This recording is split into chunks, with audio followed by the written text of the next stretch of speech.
अब देखिए ये हमारा क्वेश्चन नंबर 5 है। क्वेश्चन नंबर 5 है, आप टेंशन ना लें, ध्यान लगा के वीडियो को सुनें, लास्ट तक देखें, पूरे मन से मेरी बातों को सुनें, रियल में आपको सब कुछ समझ में आ जाएगा। बेफिक्र रहें, बिंदास रहें, ठीक है। और देखते रहें वीडियो को और देखें, एक एक क्वेश्चन करते जाएं। आप क्या लिखा है, यदि किसी समकोण त्रिभुज में कर्ण तथा एक भुजा का योग दिया हुआ है।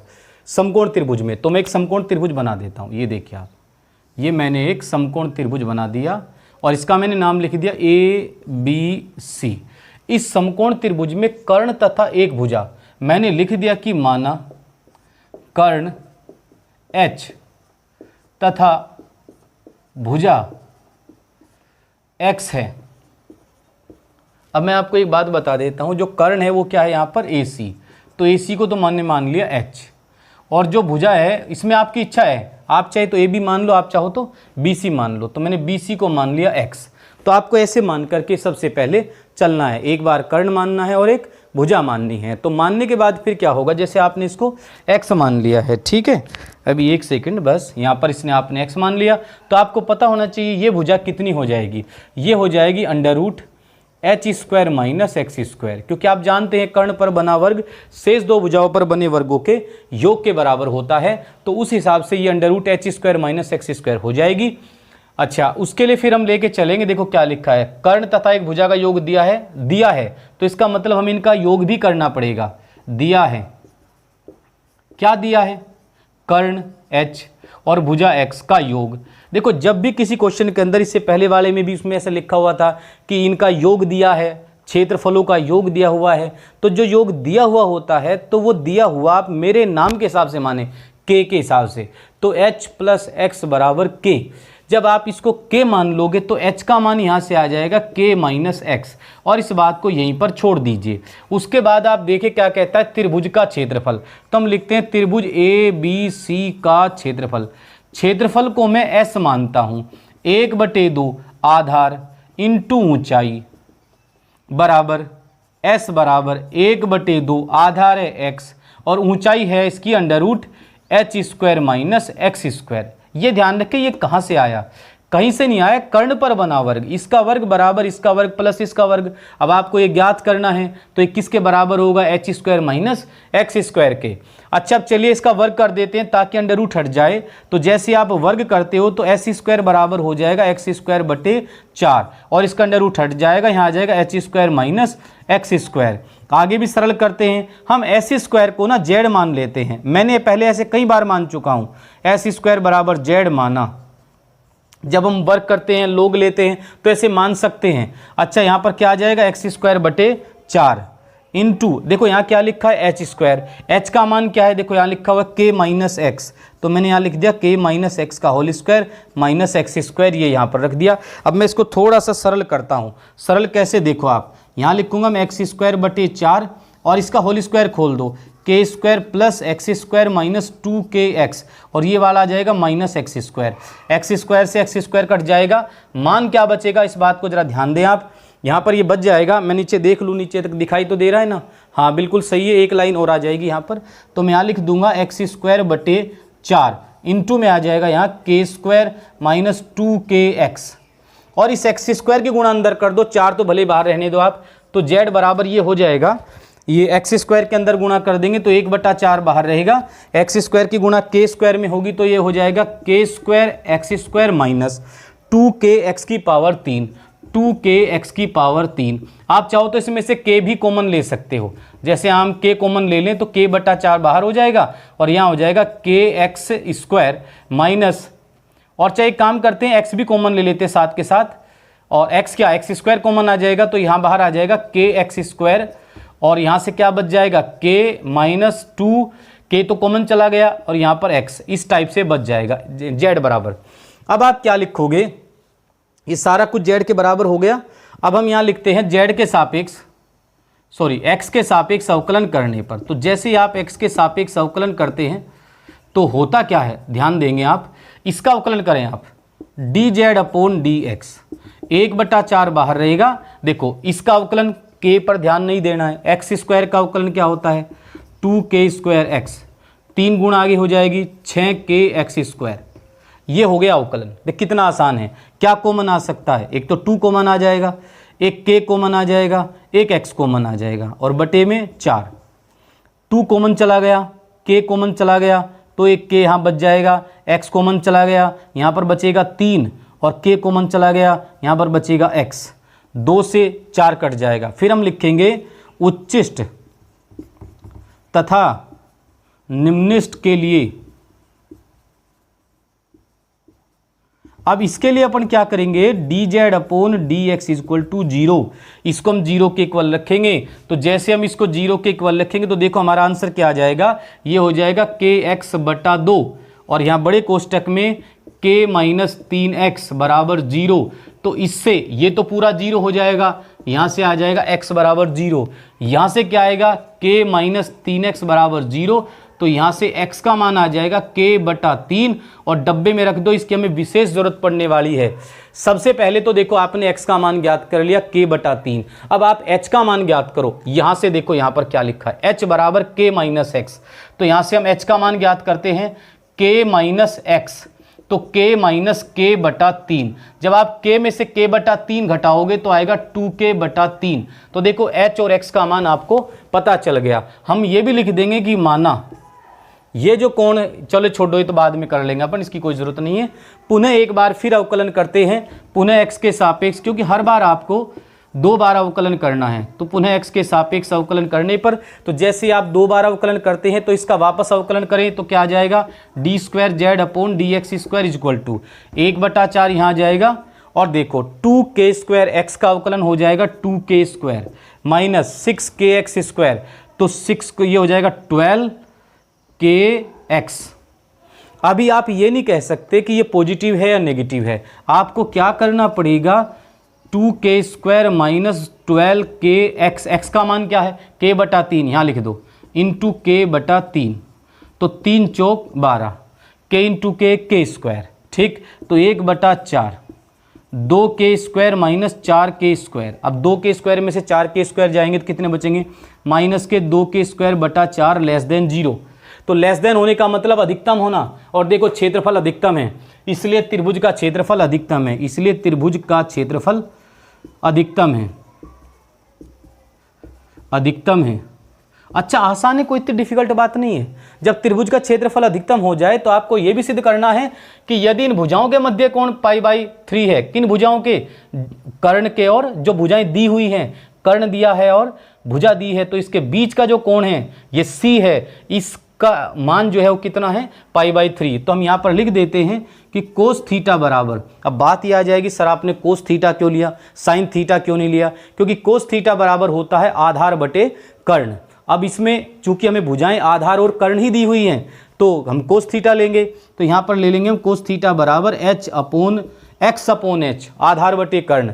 तो आधार में x का मान क्या है k बटा 3, h का मान क्या है जरा देखो 2k बटा 3, 3 से 3 कट गया तो k बटा 2k, k से k कट गया, क्या आ गया 1/2। अब 1/2 लाने के बाद आप ध्यान से देखें कोस थीटा बराबर 1/2, जो कि कोस 60 डिग्री का मान होता है। कोस से कोस कैंसिल, थीटा बराबर π/3 इति सिद्धम, हमें यही सिद्ध करना था। कोई समस्या नहीं है, π/3 लाना था वो आराम से आ गया, ठीक। नेक्स्ट क्वेश्चन करता हूँ अब मैं, ये हमारा नेक्स्ट क्वेश्चन है, इसके अंदर दिया हुआ है क्वेश्चन नंबर है 6। ये आपने काफ़ी बार देखा भी होगा कि हाँ थोड़ा टफ भी पड़ता है, आपने कई बार देखा है। क्या है, किसी त्रिभुज, किसी समबाहु त्रिभुज में ए त्रिज्या का वृत्त बनाया गया है। तो देखो मैंने पहले से एक समबाहु त्रिभुज बना दिया, त्रिभुज का नाम है ABC। ये कैसा है, त्रिभुज ABC समबाहु त्रिभुज है, AB बराबर AC बराबर BC। अच्छा बनाया गया, तब सिद्ध करो कि त्रिभुज का न्यूनतम परिमाप। तो 2 चीज़ें सिद्ध करनी पड़ेंगी, एक तो इसका जो परिमाप है वो कैसा है, न्यूनतम है, दूसरा 6√3a है। ये a लिखा रखा, मैं कभी कभी ऐसा लगता है जैसे 9 लिखा हुआ हो, पर ये क्या है a है, a होगा। तो ये आपको सिद्ध करना है, न्यूनतम परिमाप सिद्ध करना है, और वो न्यूनतम परिमाप 6√3a होगा, ये हमें सिद्ध करके दिखाना है। इसके लिए हम देखो क्या क्या करते हैं, पहले तो अपन त्रिभुज बनाएंगे, फिर उसके अंदर एक वृत्त बनाएंगे, और इस वृत्त की जो त्रिज्या है, मैं यहाँ लिख भी देता हूँ कि वृत्त की त्रिज्या ये दी हुई है, त्रिज्या a है, स्मॉल a। अच्छा, फिर मैंने ये चीजें मान ली हैं। ओ बी डी देखो कहाँ है, ओ बी डी थीटा है, ओ बी ए थीटा है, तो कुल मिलाकर के क्या बन गया 2 थीटा। तो ए बी डी 2 थीटा, ये सब यहां लिख दिया मैंने। समकोण त्रिभुज ओ बी डी में, ओ बी डी कौन सा त्रिभुज, ये वाला, इसके अंदर यदि हम कोट थीटा लेते हैं, कोट थीटा बराबर, अब देखिए मैं ऊपर लिख देता हूं, एल ए एल बटे के ए, तो कोट थीटा आधार बटे लंब, आधार क्या है इसमें बी डी, और लंब क्या है ये ओ डी, और बी डी क्या है बी डी है, और ओ डी क्या है ए, क्योंकि ये क्या है वृत्त की त्रिज्या। वज्र गुणा करते ही बी डी का मान आ जाएगा ए कोट थीटा। और आप लोगों ने एक प्रमेय पढ़ी होगी कक्षा 10 के अंदर, किसी वृत्त पर किसी बाह्य बिंदु से खींची गई स्पर्श रेखाएं समान होती हैं, तो बी डी एक स्पर्श रेखा और बी एक स्पर्श रेखा और बाह्य बिंदु बी है, तो इससे जो स्पर्श रेखाएं खींची गई हैं बी डी और बी, ये आपस में क्या हैं समान हैं, तो बी डी बराबर क्या हो जाएगा बी ई के। तो हमें इस भुजा का और इस भुजा का पता चल गया। सेम टू सेम यदि हम ये त्रिभुज लेते हैं, इसी प्रकार से ये भी मान हमें सेम प्राप्त हो जाएंगे। जो डी सी का मान है इधर वाला, और जो सी एफ का मान है वो भी हमें ए कोट थीटा ही प्राप्त होगा। अच्छा, ऊपर की बात करते हैं। अब आप ये भी सोच रहे होंगे सर आप ये भुजाएं क्यों निकाल रहे हैं। अच्छा, एक बात बताइए, परिमाप किसे कहते हैं। किसी भी आकृति का यदि आपको परिमाप ज्ञात करना हो तो आप उसकी सारी भुजाओं को जोड़ दीजिए, तो सारी भुजाएं जोड़ते ही परिमाप निकल जाएगा। मतलब जब तक हमें भुजाओं का पता नहीं चलेगा तब तक हम परिमाप ज्ञात नहीं कर सकते। तो मैं क्या कर रहा हूं, उस त्रिभुज की भुजाएं ज्ञात कर रहा हूं। ये देखो मैंने भुजा प्राप्त कर ली, B D, B C D C F. अब बची ऊपर वाली, ऊपर वाली कौन सी, मैंने त्रिभुज लिया ए ओ ई में, ए ओ ई में। यहां पर देखो ये जो कोण है ये 90 माइनस 2 थीटा होगा। क्यों, क्योंकि ये तो हो गया 2 थीटा, ये हो गया 90, तो 90 माइनस 2 थीटा ये हो जाएगा। अब हम यहां से भी यही नियम लगाएंगे कोट थीटा वाला, तो कोट थीटा की जगह आएगा 90 माइनस 2 थीटा बराबर वही फिर आधार बटे लंब। अब इसमें आधार कौन सा हो जाएगा ए ई, और लंब कौन सा होगा ये वाली भुजा ओ ई, और ओ ई क्या है देखो ए ई बटे ओ ई हो जाएगा ए, और कोट 90 माइनस 2 थीटा होता है tan 2 थीटा बराबर ए ई बटा ए। जैसे ही हम वज्र गुणा करेंगे तो ए ई बराबर ए tan 2 थीटा आ जाएगा, और यही मान जो ए ई बराबर है ये किसके बराबर और माना जाएगा ए एफ के।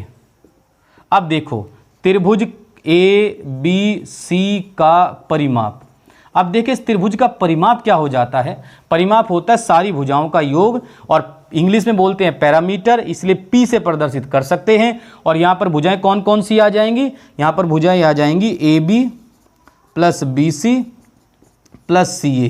तो आप ध्यान दें, देखो ए बी कहाँ है A B, A E plus E B मतलब tan 2 theta plus cot theta plus cot theta plus cot theta plus cot theta plus tan 2 theta. तो tan 2 थीटा कितनी बार जोड़ा जाएगा 2 बार, तो 2 tan 2 थीटा, और प्लस 4 कोट केवल थीटा, इसमें थीटा ही आएगा।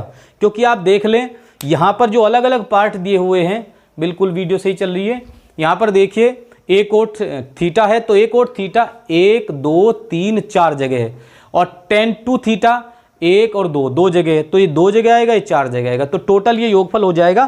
फिर हम लिखेंगे थीटा के सापेक्ष अवकलन करने पर, थीटा के सापेक्ष अवकलन करने पर, तो जैसे ही आप थीटा के सापेक्ष अवकलन करते हैं तो ये हो जाएगा d p upon d theta is equal to 2 की जगह 2 आएगा। tan 2 थीटा का जो अवकलन होता है वो होता है 2 sec square 2 theta minus 4 cosec square theta. तो ये हो जाएगा कोट थीटा का जो अवकलन होता है कोसेक स्क्वायर थीटा होता है, 4 इसलिए क्योंकि यहाँ 4 था। अच्छा आगे चलते हैं, फिर हम लिखेंगे उच्चिष्ट तथा निम्निष्ट के लिए, उच्चिष्ट तथा निम्निष्ट के लिए, निम्निष्ट के लिए। अब इसके लिए क्या हो जाएगा, जो हमने लिखा dp अपॉन डी थीटा वो 0 हो जाएगा, मतलब ये 0 के इक्वल हो जाएगा। 4 से भाग कर दो, ये 4 यहाँ से हट भी जाएगा, 4 कॉमन लेकर के यहाँ क्या बोलेंगे हम sec square 2 theta minus cosec square theta बराबर 0। तो ये हो जाएगा सेक स्क्वायर 2 थीटा बराबर कोसेक स्क्वायर थीटा, ऐसे बोल देंगे हम। अब मैं आपको एक बात बता देता हूँ, हम सेक को हम बोल सकते हैं कोस, तो हम यहाँ पर लिख सकते हैं कोस 2 थीटा, स्क्वायर से स्क्वायर कट जाएगा, बराबर किसके हो जाएगा साइन थीटा के, और साइन थीटा होता है कोस 90 माइनस थीटा, साइन थीटा बराबर क्या होता है, कोस 90 माइनस थीटा। अब देखो कोस से कोस कैंसिल हो गया, ये मेरी बात आप समझे। सेक को अपन किसे बदल सकते हैं, कोस में, और कोसेक को साइन में, और साइन को अपन क्या बोलते हैं, कोस 90 माइनस थीटा। कोस से कोस कैंसिल हो गया तो 2 थीटा बराबर π/2 माइनस थीटा, थीटा इधर आ गया तो हम इसको लिखेंगे 3 थीटा इक्वल टू π/2। तो थीटा का मान आ जाएगा 3 भाग में चला जाएगा π/6, तो हमें थीटा का मान मिल गया, जो हमारे लिए सबसे बड़ी बात है। थीटा का मान मिलते ही हम जो P है, P का मान ज्ञात कर सकते हैं। देखो P बराबर क्या लिखा हुआ है बताओ, 2 tan 2 थीटा, तो मैंने यहाँ लिखा 2 tan 2 थीटा, थीटा क्या है π/6, प्लस 4 कोट थीटा, तो मैंने यहाँ क्या लिख दिया 4 कोट π/6। ठीक, आगे चलते हैं, 2 से कट जाएगा तो ये कितना हो जाएगा π/3, तो tan π/3 का मतलब 60 डिग्री, tan π/3 का मतलब 60 डिग्री। tan 60 का मान कितना होता है, √3 प्लस 4 इंटू कोट 30 का मान कितना होता है, √3, तो √3 आप कॉमन ले लो, तो √3 कॉमन लेने से यहाँ कितना आ जाएगा, 1 मिनट, कोई चीज़ मेरे से छूट जरूर रही है, यहाँ से मैं कोई चीज़ छोड़ रहा हूँ, बिल्कुल पक्की बात है ये। और वो चीज़ ये है कि जैसे यहाँ पर क्या लिखा a tan 2 थीटा, तो यहाँ पर a ही आए, a भी आएगा भाई साथ में, यहाँ a आ जाएगा, तो सभी जगह से मेरे a छूट गया है, यहाँ पर a आ जाएगा, यहाँ पर a आ जाएगा, ठीक है, और यहाँ पर a आ जाएगा, और बस बाकी तो फिर a तो उधर चला जाएगा भाग में, और यहाँ पर भी a 2a और यहाँ पर 4a, ऐसे करके, क्योंकि हमें सिद्ध क्या करना है 6√3a, तो इसमें भी क्या करेंगे अपन, यहाँ पर ऐसे लिख देंगे, मैं हटा के लिख देता हूँ 2a√3 प्लस 4a√3, और देख लूँ मैं कहीं a मेरा छूटा तो हुआ तो नहीं है, नहीं कोई प्रॉब्लम नहीं है, बस a तो हम बाद में लगा सकते हैं, तो ये सीधे सीधे जुड़ जाएंगे 6a√3, और देखो हमें यही सिद्ध करना था 6a√3। अच्छा, इसके बाद हमारी बात पूरी खत्म नहीं होती है, हम पुनः थीटा के सापेक्ष अवकलन करने पर, क्योंकि अभी तक हमने केवल ये सिद्ध किया है न्यूनतम है, इस बात को तो अभी सिद्ध किया ही नहीं, न्यूनतम के लिए हमारा आंसर पॉजिटिव आना चाहिए, तो हम इसका वापस अवकलन करते हैं। किसका अवकलन करते हैं, देखो इसका करेंगे d²p/d θ², ये मैं लिखता हूँ d²p/d θ² इज इक्वल टू, यहाँ 4 तो पहले से 4a, तो मैं यहाँ 4a पहले से कॉमन रखता हूँ, क्या लिखा हुआ है यहाँ पर sec² 2 थीटा। अब sec² 2 थीटा का समाकलन होता है 2 sec 2 थीटा tan 2 थीटा। भाई sec² थीटा का पहले तो 2 का होगा, 2 आगे आ जाएगा, sec 2 थीटा, फिर sec 2 थीटा का होगा sec 2 theta tan 2 theta, into में से में एक चीज़ बल्कि और आएगी यहाँ पर 2 sec 2 थीटा, फिर आएगा sec 2 थीटा tan 2 थीटा, ये बात आ जाएगी। और अब की बार आएगा यहाँ प्लस क्यों आ जाएगा, क्योंकि देखो 4a तो कॉमन चला गया था, cosec² 2 थीटा का होता है 2 कोसेक थीटा, फिर कोसेक थीटा का होता है minus cosec theta cot theta, इसलिए आप प्लस हो जाएगी कोसेक थीटा और कोट थीटा।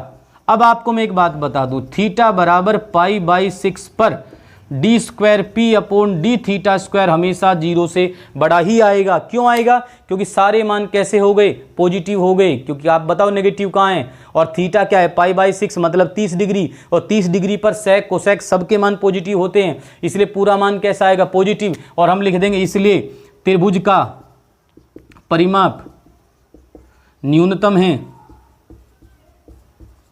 ठीक, ऐसे करना है बस। नेक्स्ट क्वेश्चन करके बताता हूं, छठा हो गया, आगे अगले वाला क्वेश्चन करते हैं अपन।